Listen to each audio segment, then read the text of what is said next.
The shadow vessel. No one remembered when the Meridians first appeared, only that worlds began to go silent. The crystalline beings moved through space like a plague, their massive ships gleaming with faceted surfaces that reflected starlight in eerie, fractured patterns. They didn't conquer. They consumed. Entire systems disappeared from communication grids overnight. When recon ships braved the journey to investigate, they found only barren husks where vibrant planets once orbited. The Meridians stripped worlds to their cores, converting all resources to fuel their endless expansion. The Galactic Concord, that loose alliance of 17 sentient species, hadn't stood a chance. Their unified fleet, gathered in desperation at the Arcturus threshold, had simply vanished in a blinding flash visible across 3 sectors. 200 ships gone in minutes. Now, 6 years later, Earth stood among the last unconquered systems, protected only by its relative isolation and the scattered remains of its once proud fleet. "Incoming transmission from Central Command," announced the communications officer, her voice cutting through the tense silence of the bridge. Captain Ilara Voss nodded without looking up from the tactical display. A holographic representation of the solar system hovered before her, red markers indicating Meridian scouting parties probing Neptune's orbit. They were getting closer. "Put it through," she said. Admiral Chen's face materialized above the command console, his expression grave. "Captain Voss, status report. The Shadow is fully operational. Admiral, all systems running at optimal capacity." "And the crew?" Ilara glanced around the bridge, at the faces of the 43 men and women who had volunteered for what many considered a suicide mission. "Ready, sir." The Shadow wasn't like other warships. Barely 300 meters long, it was dwarfed by the standard destroyers of Earth's fleet. But size wasn't its purpose. Stealth was. The ship's hull was coated with a revolutionary metamaterial that absorbed all forms of electromagnetic radiation. No radar could detect it. No thermal scanner could find it. In the vastness of space, it was truly invisible. "The Meridians have destroyed our outpost on Titan," Chen said, his voice flat with controlled emotion. "We're running out of time, Captain. We're ready to deploy. The Council is still debating whether—" "With respect, Admiral," Ilara interrupted, "while they debate, we die. The Shadow is our only chance." Chen was silent for a long moment, then nodded. "You have authorization, Captain. Find their weakness, if there is one." The transmission ended. Ilara took a deep breath, then turned to her pilot. "Lieutenant Walker, set course for the Kuiper Belt. Maximum stealth protocols." "Aye, Captain." The Shadow moved silently through space, its revolutionary quantum engines leaving no trace, no radiation signature, nothing that could be detected. It was, for all intents and purposes, a ghost. "Tell me again why we're heading for the belt instead of straight for the Meridian fleet," asked Commander James Reeves, her first officer, voice low as he joined her at the viewport. "Because we need to understand them before we engage," Ilara replied. "All previous attacks against the Meridians have failed because we don't know how they function, how they communicate, what drives them. The Kuiper Belt is where they've established their forward base. We observe first." The journey took 16 hours, the ship moving at speeds that would have been impossible with conventional drives. When they arrived, the sight that greeted them sent a chill through the bridge crew. The Kuiper Belt had been transformed. The scattered ice bodies had been harvested, reconstructed into a vast crystalline structure that pulsed with internal light. At its center hovered what could only be described as a Meridian vessel, a geometric nightmare of intersecting crystal planes, easily 20 times the size of the Shadow. "My God," whispered Reeves. "It's beautiful in a terrifying way." "All sensors active," ordered Ilara. "Passive scans only. I want to know everything about that structure." For 3 days, they observed. The Shadow drifted silently among the debris, its systems gathering data on the alien presence. The Meridians, it seemed, weren't building a base. They were constructing a resonance amplifier, a structure that somehow enhanced communication across vast distances. On the fourth day, Dr. Maya Patel, the ship's xenobiologist, requested an urgent meeting in the science lab. "I've been analyzing the data from our scans," she said, activating a holographic display that showed a three-dimensional model of the meridian structure. "The meridians aren't just using these crystals for communication, they are the crystals." "Explain," Ilara said. "Their consciousness exists as wave patterns within crystalline matrices. Those ships aren't vessels carrying them. They're extensions of their bodies, and they communicate through precise vibrational frequencies." Commander Reeves leaned forward. "Are you saying they're essentially living sound waves housed in crystal?" "In layman's terms, yes. And that might be their weakness." Maya adjusted the display, highlighting a specific frequency pattern. "All crystalline structures have a resonant frequency, a vibration that, when matched exactly, can shatter them. If we could generate the right sonic pattern," Ilara's eyes widened with understanding, "we could disrupt their entire communication network, maybe even their consciousness." "It's theoretical," Maya cautioned, "and we'd need to get much closer to calibrate precisely." Ilara nodded slowly. "Then that's what we'll do." The plan was simple, but dangerous. The Shadow would approach the central meridian vessel, using its stealth technology to hit close enough for detailed scans. Then they would attempt to generate a targeted sonic pulse through the ship's modified external speakers, normally used for emergency communications in space dock. As they moved closer to the massive crystalline structure, tension gripped the bridge. Every crew member knew discovery meant certain death. 500 kilometers in closing," reported Lieutenant Walker. "Still undetected." 300 kilometers. 100. They were now close enough to see the intricate patterns flowing through the crystal surface of the Meridian ship, currents of light that pulsed and shifted in complex rhythms. "Begin sonic analysis," Ilara ordered.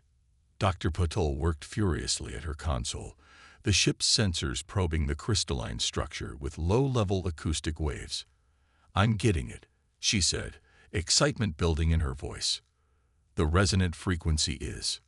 An alarm blared through the bridge. "We've been detected," shouted the tactical officer. Energy buildup in the Meridian vessel. "Evasive maneuvers," Ilara commanded.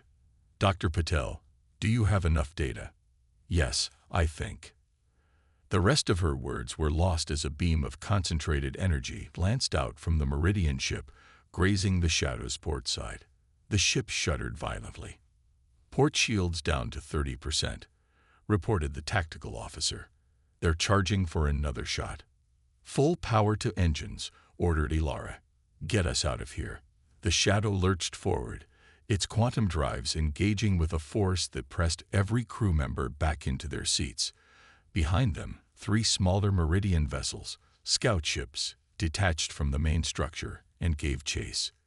"They're gaining on us," warned Walker. Ilara's mind raced. They couldn't outrun the Meridians, not over a long distance. "Prepare to deploy acoustic countermeasures." "Captain." Reeves looked at her in confusion. If Dr. Patel is right about their resonant frequency, even an imprecise sonic blast might disrupt them enough to buy us time. At her nod, Dr. Patel transmitted the frequency data to the tactical officer. The ship's external speakers, never designed for this purpose, strained to generate the required wavelength. Behind them, the pursuing Meridian vessels hesitated, their graceful movements becoming suddenly erratic. The lead ship's crystalline surface vibrated visibly, hairline fractures appearing across its gleaming facets. "It's working," exclaimed Reeves. The disruption was temporary. Within moments, the Meridian vessels had adjusted, their surfaces stabilizing as they resumed pursuit. But the brief delay was enough. The Shadow burst forward into FTL speed, leaving their hunters behind. Hours later, as they approached Earth, Ilara stood alone in her quarters, staring at the data they had gathered. They had confirmed a critical weakness in the Meridian physiology, a specific resonant frequency that could potentially shatter their crystalline forms. But exploiting that weakness would require getting dangerously close to their ships again, this time with a much more powerful sonic weapon. A soft chime announced someone at her door. "Enter," she called. Dr. Patel stepped inside, her face showing both excitement and concern. "Captain, I've been reviewing the data. With some modifications to our shield generators, I believe we could convert them to emit the exact resonant frequency needed to disrupt the Meridian consciousness. It would mean sacrificing our defensive capabilities. But it would turn the entire ship into a weapon." Ilara finished the thought. "Yes, a sonic disruptor powerful enough to potentially destroy a Meridian vessel. But we have to get extremely close, and without shields." Ilara looked back at the tactical display, showing the Meridian scout ships now spreading throughout the outer solar system. Soon, they would discover Earth's location.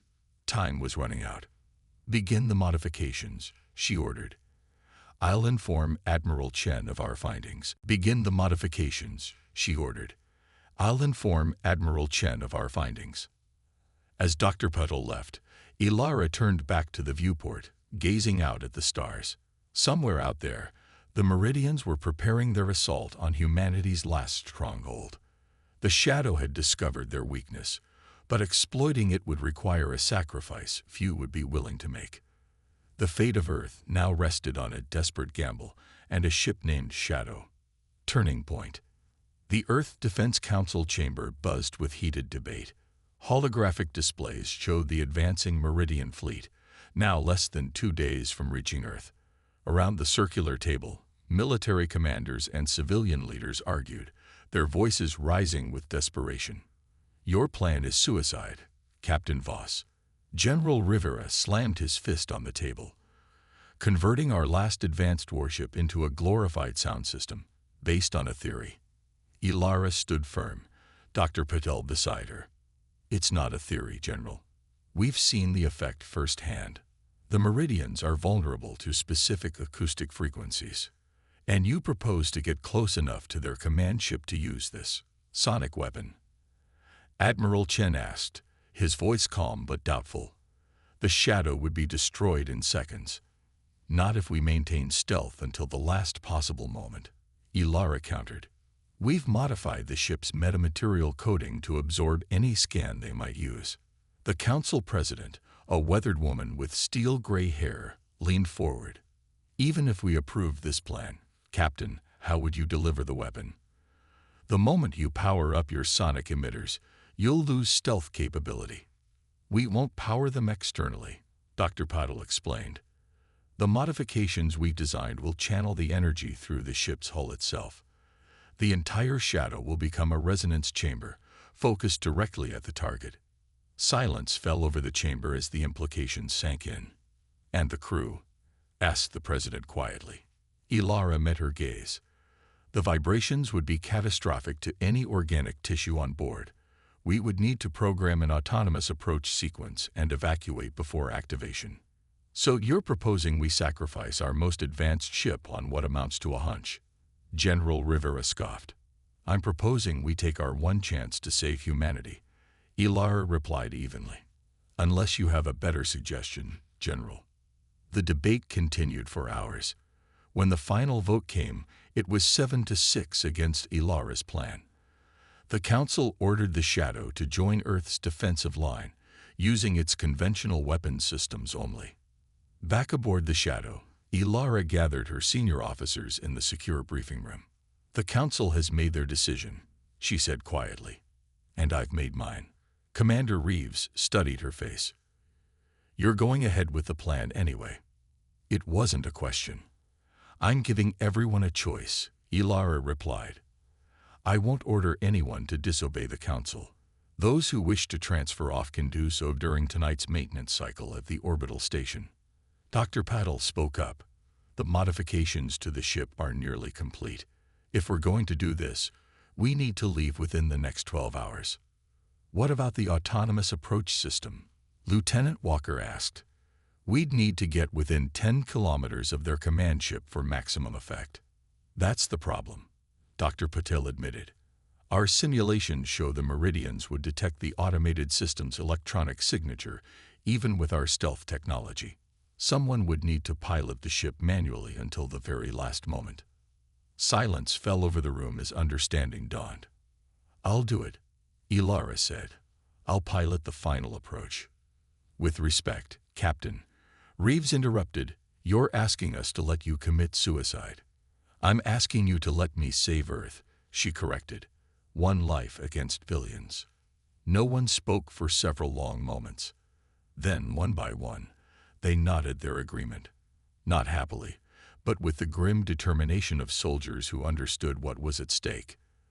That night, as the Shadow underwent its scheduled maintenance, Ilara expected most of her crew to depart. Instead, only 3 requested transfer. The rest remained at their posts, understanding the unspoken truth. They were embarking on a mission from which their captain would not return. They ravaged the galaxy, until one human warship cast a shadow over them. Part 2. Turning Point. The Earth Defense Council chamber buzzed with heated debate. Holographic displays showed the advancing Meridian fleet, now less than 2 days from reaching Earth. Around the circular table, military commanders and civilian leaders argued, their voices rising with desperation. "Your plan is suicide, Captain Voss." General Rivera slammed his fist on the table. "Converting our last advanced warship into a glorified sound system, based on a theory." Ilara stood firm, Dr. Patel beside her. "It's not a theory, General. We've seen the effect firsthand. The Meridians are vulnerable to specific acoustic frequencies, and you propose to get close enough to their command ship to use this sonic weapon?" Admiral Chen asked, his voice calm but doubtful. "The Shadow would be destroyed in seconds." "Not if we maintain stealth until the last possible moment," Ilara countered. "We've modified the ship's metamaterial coating to absorb any scan they might use." The council president, a weathered woman with steel-gray hair, leaned forward. "Even if we approve this plan, Captain, how would you deliver the weapon? The moment you power up your sonic emitters, you'll lose stealth capability." "We won't power them externally," Dr. Patel explained. "The modifications we've designed will channel the energy through the ship's hull itself. The entire Shadow will become a resonance chamber, focused directly at the target." Silence fell over the chamber as the implications sank in. "And the crew?" asked the president quietly. Ilara met her gaze. "The vibrations would be catastrophic to any organic tissue on board. We would need to program an autonomous approach sequence and evacuate before activation." "So you're proposing we sacrifice our most advanced ship on what amounts to a hunch?" General Rivera scoffed. "I'm proposing we take our one chance to save humanity," Ilara replied evenly. "Unless you have a better suggestion, General." The debate continued for hours. When the final vote came, it was 7-6 against Ilara's plan.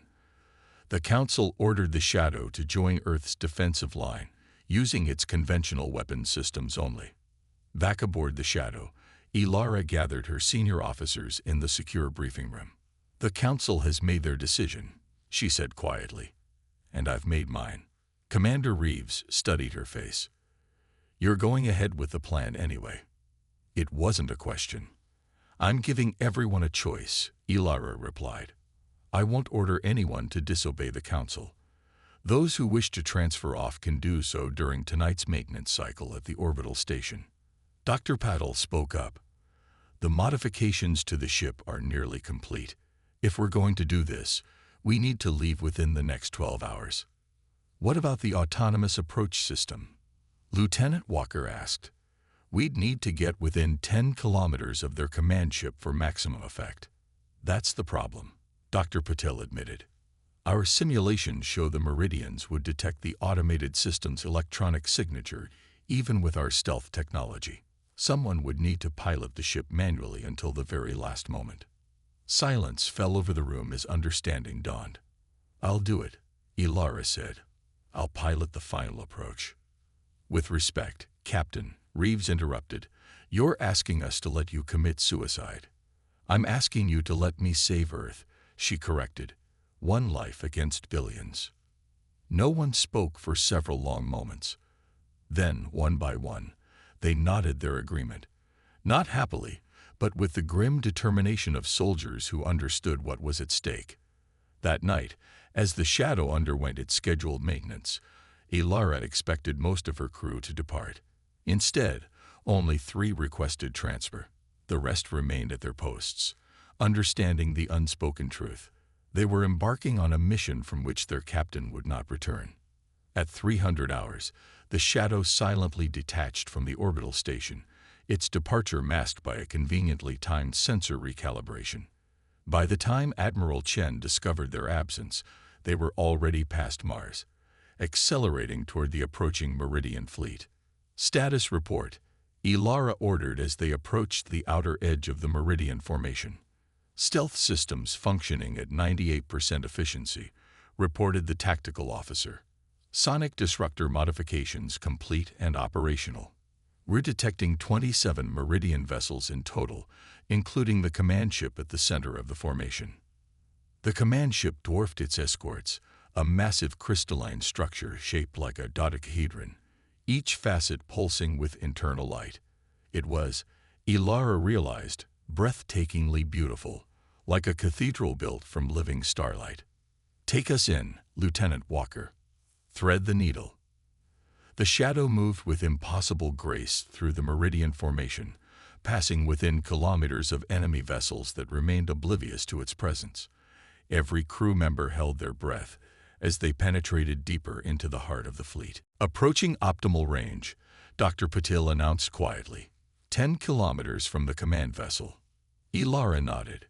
Initiate evacuation protocol. Throughout the ship, crew members moved quickly to the escape pods, specially modified to maintain the Shadow's stealth properties. Each pod was programmed to drift passively until well clear of the Meridian fleet before activating propulsion. On the bridge, only Ilara, Reeves, Dr. Patel, and Lieutenant Walker remained. "Time to go," Ilara said, not looking up from her console. None of them moved. She raised her eyes, meeting each of their gazes in turn. "That's an order." "With respect, Captain," Reeves said quietly, "we've discussed this. You can't pilot and monitor the disruptor frequency simultaneously. You need at least one other person." "I'll stay," Dr. Patel offered. "It's my design. I should be the one to." "No," Walker interrupted. "I'm the pilot. This is my job." Ilara looked at them. These 3 who were willing to die alongside her, and felt a surge of pride so intense it was almost painful. "Commander Reeves, take Dr. Patel and get to the last pod." "That's a direct order." "Lieutenant Walker and I will handle the approach. We only need 2. After a tense moment, Reeves nodded. He and Dr. Patel headed for the exit, but at the doorway, the doctor turned back. "The resonance needs to build gradually," she reminded them. "Too quickly, and they'll detect it before it reaches critical amplitude. Too slowly, and they'll locate us before it's effective." "We understand," Ilara assured her. "Now go." When they were alone, Walker glanced at Ilara. 4 minutes to optimal firing position, Captain. Take us in." The Shadow glided silently toward the massive command ship, now filling their entire forward viewport. At this distance, they could see the complex patterns flowing through its crystalline surface, the alien consciousness pulsing with unfathomable thoughts. 3 minutes. "Captain," Walker said hesitantly, "there might be a way for you to survive this." Ilara raised an eyebrow. "I'm listening." "The maintenance crawl space beneath the secondary bridge is heavily shielded. If you were inside when the disruptor activated, and leave you to pilot alone." "Not a chance, Lieutenant." 2 minutes. A warning flashed on the tactical display. "They're scanning this sector," Walker reported. "Random sweep. They'll pass over us in 30 seconds. Initiate power dampening," Ilara ordered. "All non-essential systems offline." The bridge darkened as the ship reduced its energy signature to near zero. The scanning beam passed over them once, twice, and moved on. 1 minute. "In position," Walker announced. Optimal firing range achieved. Ilara accessed the disruptor controls. Beginning resonance buildup. Remember, we need to maintain exact position relative to their central axis. As the sonic frequency began to emanate from the Shadow's hull, the ship itself started to vibrate subtly. On the tactical display, the nearest parts of the Meridian command ship showed the first signs of disruption, microscopic fractures appearing in its perfect crystalline structure. "They've detected something," Walker warned. "Energy signatures shifting. They're preparing defensive measures." "Increase amplitude," Ilara ordered, her voice steady despite the growing tremors racking the ship. "Focus the beam on the fracture points." The vibrations intensified. Equipment began to shake loose from wall mounts. Warning lights flashed across every console as the Shadow's structural integrity warnings activated. Outside, the Meridian command ship's surface rippled like water, the fractures spreading outward from the point of impact. Pulses of light raced through its crystalline body. Panic signals, Ilara realized. The creature was afraid. "Hull integrity at 42%, reported Walker, fighting to keep his hand steady on the controls. "We're breaking apart, Captain." Blood trickled from Ilara's nose. The sonic frequencies were beginning to affect their bodies. "Keep us on target," she ordered. "Just a little longer." The Meridian ship's response came suddenly, a lance of energy that sliced through space toward them.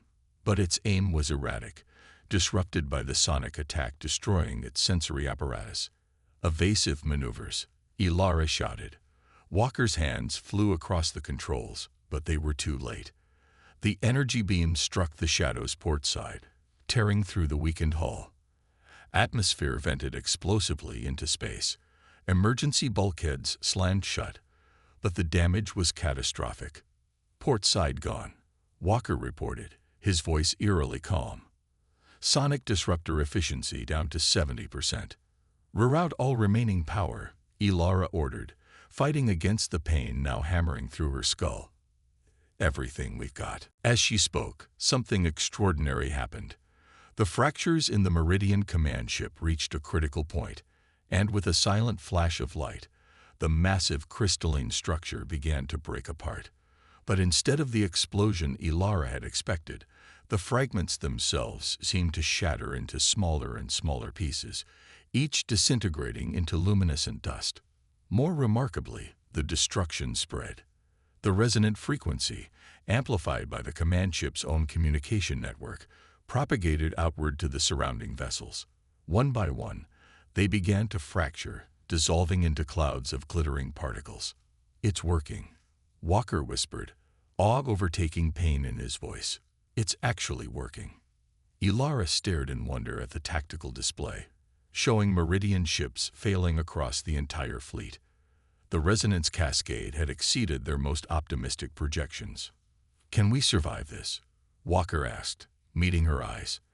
The Shadow shuddered violently, structural beams groaning as they reached their breaking point. The sonic vibrations were tearing the ship apart just as surely as they were destroying the Meridians. "No," Ilara admitted, "but Earth will." As if in response, the remaining Meridian vessels, those furthest from the command ship, began to retreat, fleeing in disarray from the cascading destruction of their fleet. "They're running," Walker said, a smile spreading across his pain-etched face. "We did it." "Lieutenant," Ilara said quietly, "I'm transferring disruptor control to your station. There's still a chance for one of us to make it out." Walker looked at her in surprise. "Captain, get to the emergency pod in Section C. It should be intact. I'll maintain our position." He hesitated, clearly torn. "I can't just leave you." "That's an order, Lieutenant," she said firmly. "Someone needs to tell Earth what happened here. Someone needs to make sure they understand the Meridians can be defeated." After a long moment, Walker nodded. "It's been an honor serving with you, Captain." "The honor was mine," Ilara replied. "Now go."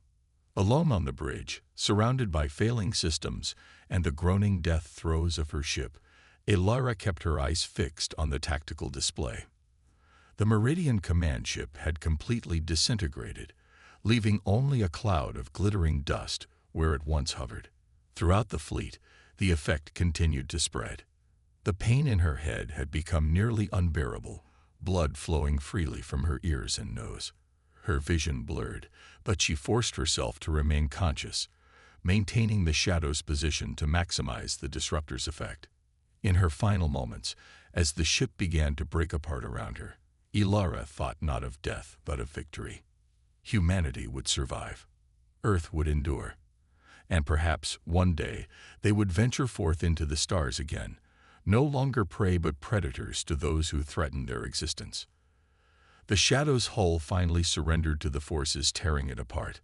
As vacuum rushed in, Captain Ilara Voss closed her eyes, a smile on her lips. 3 weeks later, in the rebuilt chambers of the Earth Defense Council, Lieutenant James Walker stood before the assembled leaders of humanity.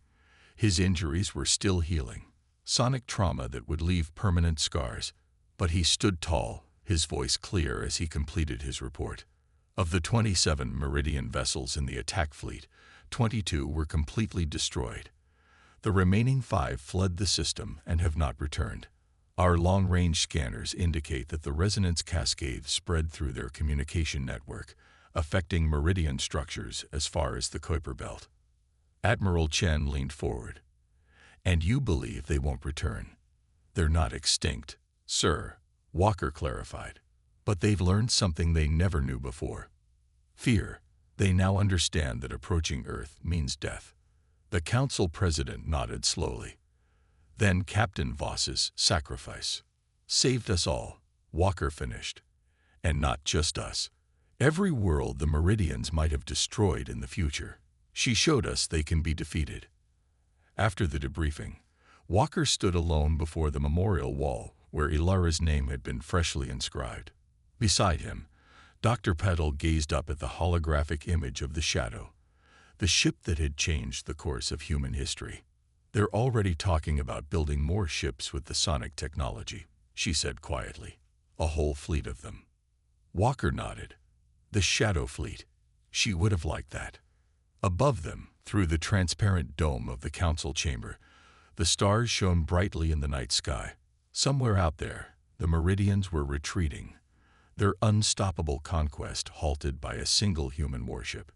Humanity had cast its shadow across the galaxy, and for the first time in years, the future held not just survival, but hope.